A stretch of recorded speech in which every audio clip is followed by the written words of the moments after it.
Estamos no Conecta. Conecta Processo Penal em Debate, um podcast que trata de temas contemporâneos e problemáticos do processo penal.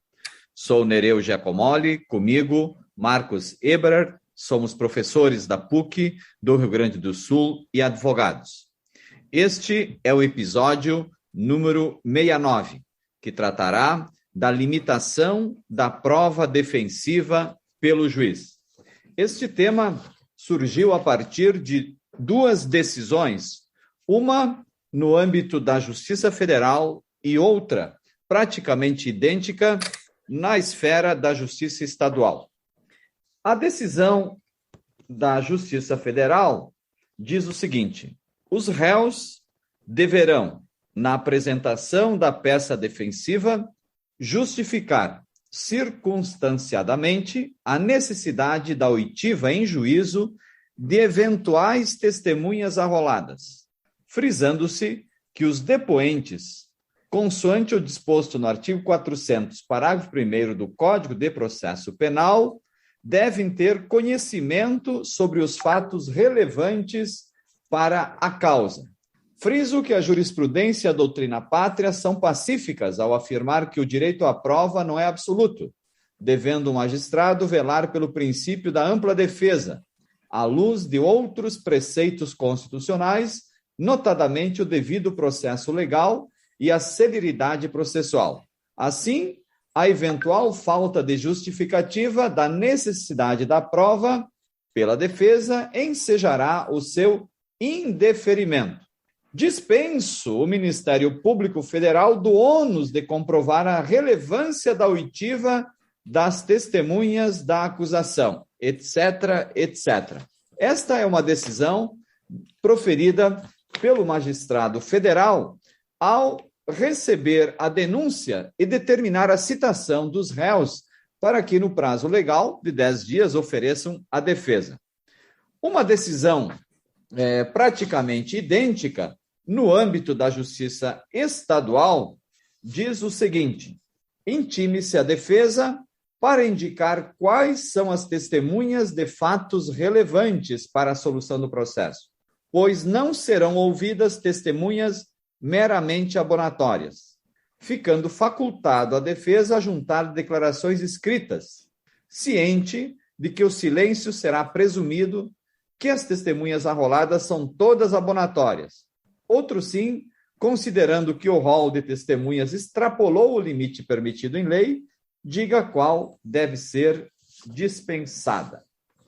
Trata-se, portanto, de uma interpretação ao artigo 401, ao artigo 400, parágrafo 1º do Código de Processo Penal, que foi acrescentado pela Lei nº 11.719 de 2008.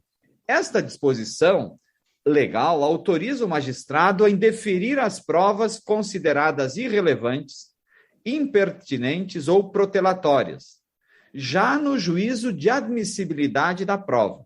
Podem ser, evidentemente, consideradas irrelevantes ou supérfluas as provas demonstrativas de fatos e circunstâncias desvinculadas do que se quer provar no processo, ou incapazes de alterar a situação fática evidenciada, motivo por que seriam, então, desnecessárias. Impertinentes seriam as provas inoportunas, inadequadas, desvinculadas do objeto do processo, sem a possibilidade ou sem a entidade para dar um suporte à convicção do julgador, ou sem uma aptidão para demonstrar os fatos, objeto do processo. Quando a atividade probatória possuir o único fim de impedir o desenvolvimento e julgamento do processo, dentro de um prazo razoável, se poderia considerar, então, protelatórias essas provas. Contudo, como emitir um juízo prévio à produção da prova acerca de sua irrelevância, impertinência ou do seu mero conteúdo protelatório?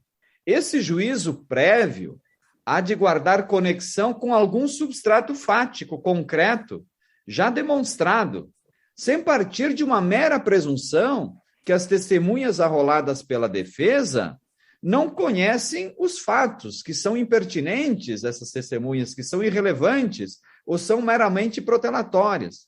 Então, nessas duas decisões, uma proferida no âmbito da Justiça Estadual e outra federal, já uma quando o juiz recebeu a denúncia, as duas quando o juiz recebeu a denúncia e determinou a citação do réu, então o juiz já quer que a defesa antecipe o que pretende provar em juízo.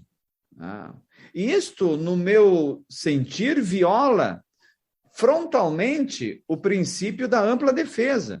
Embora uma das decisões diga que o direito à prova não é absoluto e que o direito à prova deve ser compatibilizado com outros princípios constitucionais, mas o direito à prova, para a defesa, tanto para a acusação quanto para a defesa, embora não seja um direito absoluto, é um direito que tanto a acusação quanto a defesa devem exercer, devem e podem exercê-lo durante o processo.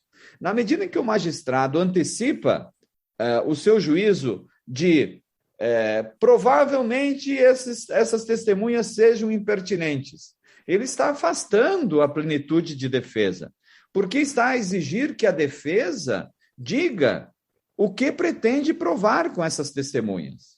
Tá? E já afasta qualquer impertinência ou relevância prima facie do próprio Ministério Público. Vejam que uma disposição semelhante está lá no artigo 81, parágrafo 1º da Lei 9.099 de 95. Tá? Então, os limites, na medida em que o magistrado decide desta forma, querendo que a defesa antecipe o que pretende provar com suas testemunhas, ele está limitando não só a prova testemunhal, mas limitando também o direito à prova.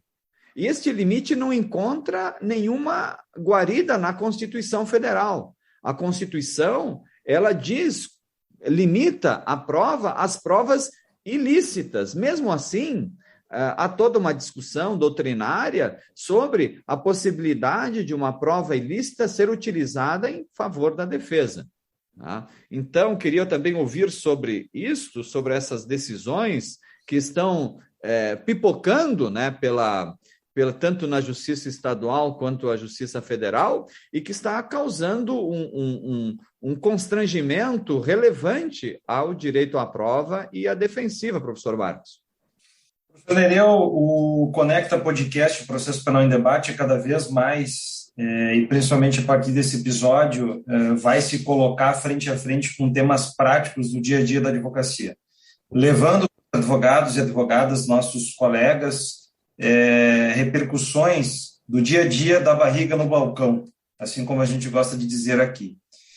E essas decisões que, em verdade, elas se confundem tranquilamente com inversões do devido processo legal e que devem ser combatidas pela via da correição parcial nos tribunais, essas decisões, elas, apesar de tudo, apesar do nosso dia a dia, apesar do nosso tempo de advocacia, elas cada vez mais nos surpreendem. Então, veja, por exemplo, essa decisão em que o magistrado refere, vistos, com relação aos pedidos de prova testemunhal, considerando que este magistrado vem imprimindo ao processo a celeridade possível, dentro de suas naturais limitações, em face de sua maior complexidade, sendo que os autos já contam com quase 30 volumes e as peças defensivas são longas e razoavelmente puderam demonstrar suas teses, outros sim, todas as testemunhas defensivas deverão ser deprecadas, limito a oitiva de um total de 3 testemunhas por fato, não sendo possível a limitação em audiência em face da situação de deprecação. Acrescento que caso fossem deferidas as suas inquirições, muitas das quais seriam possivelmente repetitivas, veja, o magistrado aqui atuando com o dom de entender, né, de prever o futuro.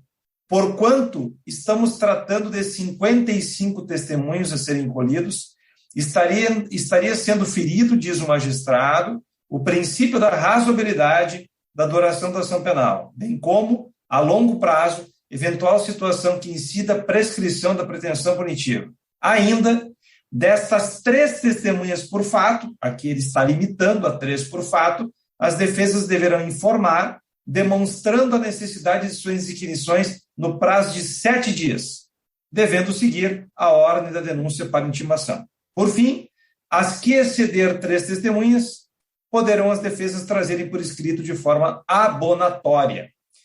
Bom, evidentemente que nós não estamos tratando aqui de um arrolamento de testemunhas abonatórias. É bom que se diga que nestas 3 decisões que nós estamos aqui compartilhando com os nossos ouvintes, nós estamos trabalhando num rol de testemunhas própria de testemunhas do fato, até mesmo porque as testemunhas abonatórias sequer contam da limitação do rol testemunhal.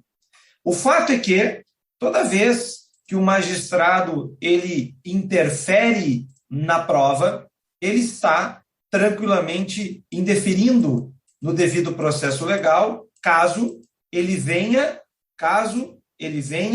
a impor algum tipo de limitação à prova da defesa. Por quê? Porque o direito de defesa, ele verdadeiramente se confunde com a noção de devido processo legal. E não é por outro motivo que o artigo 401 do Código de Processo Penal é muito claro ao estabelecer que na instrução poderão ser inquiridas até 8 testemunhas arroladas pela acusação e 8 pela defesa, sabendo-se que este rol de até 8 testemunhas se dá por fato e por acusado. E isso alcança tanto a acusação, mais uma vez, aqui estou repetindo, quanto à defesa. Ou seja, nós sequer precisamos demonstrar a necessidade da respectiva inquirição, porque com isso nós estaríamos adiantando as intenções da defesa para com a prova, o que evidentemente nós não sabemos, porque a prova testemunhal ela virá no futuro como meio de prova, em contraditório. Então nós não sabemos isso e nem tão quanto podemos suportar a limitação do rol testemunhal quando, diante do rito ordinário sumário sumaríssimo, nós já temos limitações que a própria lei prevê. E isso, evidentemente, se enquadra numa situação de tumulto processual, numa situação de inversão lógica dos atos do processo e que deve ser corrigida pela via da correção parcial. Este foi o episódio número 69 do Conecta Podcast, com Nereu Giacomoli e Marcos Eberhardt, tratando das limitações ao direito de defesa. Aqui, basicamente, 2 limitações. As limitações ao tamanho do rol testemunhal, claro que dentro das determinações do procedimento comum ordinário, sumário e sumaríssimo, 8, 5 e 3 testemunhas, mas como também uma imposição do magistrado de que a defesa adiante o conteúdo daquilo que as testemunhas irão trazer ao processo. Sem contar, evidentemente, professor Nereu, que há aqui uma clara violação à paridade de armas. Compartilhe o Conecta Podcast, compartilhe conhecimento pelo Conecta Podcast.